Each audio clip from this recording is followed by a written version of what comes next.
अभय दुबे जी इस वक्त हमारे साथ फोन लाइन पर जुड़ गए हैं। अभय जी, खबर आपको मिल गई होगी, शायद इसे हम कह सकते हैं कि प्रणब युग का अंत हो गया। देखिए, मेरी मान्यता है कि प्रणब युग का कभी अंत नहीं हो सकता, क्योंकि वो भारत के नागरिकों को एक प्रशस्त मार्ग दे करके गए हैं। उनके आदर्शों पर, उनके सिद्धांतों पर भारत अब हमेशा चलता रहेगा। ये बहुत दुखद और दुर्भाग्यपूर्ण है कि प्रणब मुखर्जी जैसे मूर्धन्य नेता, देश के प्रति समर्पित भारत रत्न अब आज हम लोगों के बीच नहीं है, मगर फिर भी उनके मूल्य, उनकी राजनीतिक शुचिता, उनके आदर्श, उनके सिद्धांत, उनकी सहिष्णुता, उनका सदाचार हम सब लोगों के जीवन में हमारा मार्ग प्रशस्त करता रहेगा। मुझे एक विशेष किस्सा याद आता है जो उन्होंने एक बार हम सब लोगों के सम्मुख भी साझा किया था और बाद में वो अखबार में भी प्रकाशित हुआ था, क्योंकि हम लोगों ने निकट से उनके काम को देखा है। उनकी जो बिटिया है वो हम लोगों के साथ हमारी स्पोक्स पर्सन की कमेटी में है। तो उन्होंने कहा कि जब वो पहली बार उनको जो घर राज्यसभा सांसद के रूप में अलॉट किया गया था, वो राष्ट्रपति भवन से बिल्कुल लगा हुआ था और उनकी बहन उनके साथ रहने आई थी क्योंकि घर को जमाना था।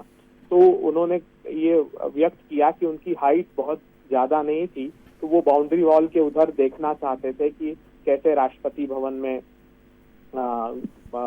उस समय हॉर्सेस, घोड़े घुमा करते थे। तो उन्होंने अपनी बहन से कहा कि मैं चाहता हूं कि किसी भी स्वरूप में मैं एक बार राष्ट्रपति भवन को अंदर से देखूं। तो उन्होंने कहा कि उनकी बहन ने उस वक्त यूं ही कह दिया कि जा, मेरा आशीर्वाद है, एक दिन ये भवन में तू रहेगा, और बोले आज मैं राष्ट्रपति हूं। तो ये किस्सा बड़ा अभिभूत कर देने वाला था और बहुत सरल सहज व्यक्ति थे। बहुत प्रतिकूल परिस्थिति में भारत को उन्होंने उबारा है और मुझे लगता है कि उनके आदर्श, उनके सिद्धांत अब समूचे भारतवर्ष का मार्ग प्रशस्त करते रहेंगे। अभय दुबे साहब, आपने सिद्धांतों की बात की, मैं ज़रूर चाहूँगा कि आप कुछ उनसे जुड़ी कुछ और बातें भी हमें बताएं। मूल्यों की राजनीति दरअसल अब कम देखने को मिलती है और शायद प्रणब दा उस कड़ी के ही एक नेता थे, यूँ कहें कि आखिरी नेता थे जिन्होंने मूल्यों की राजनीति की और कोई समझौता कभी शायद जीवन में नहीं किया।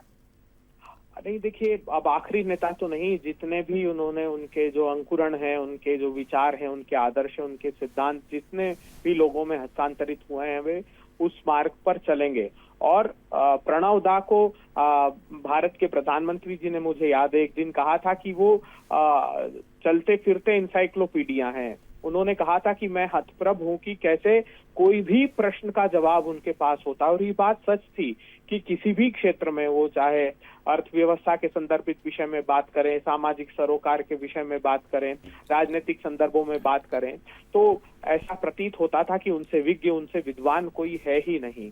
तो मुझे लगता है कि प्रणब दा के हम लोगों ने प्रत्यक्ष रूप से दर्शन किए हैं, उनके आदर्शों, उनके सिद्धांतों को पढ़ा है, और हम कोशिश करेंगे, हम संकल्प लें कि उनके सिद्धांतों पर, उनके आदर्शों पर आगे हम उनके दिखाए प्रशस्त मार्ग पर हम सब लोग मिलकर चलें।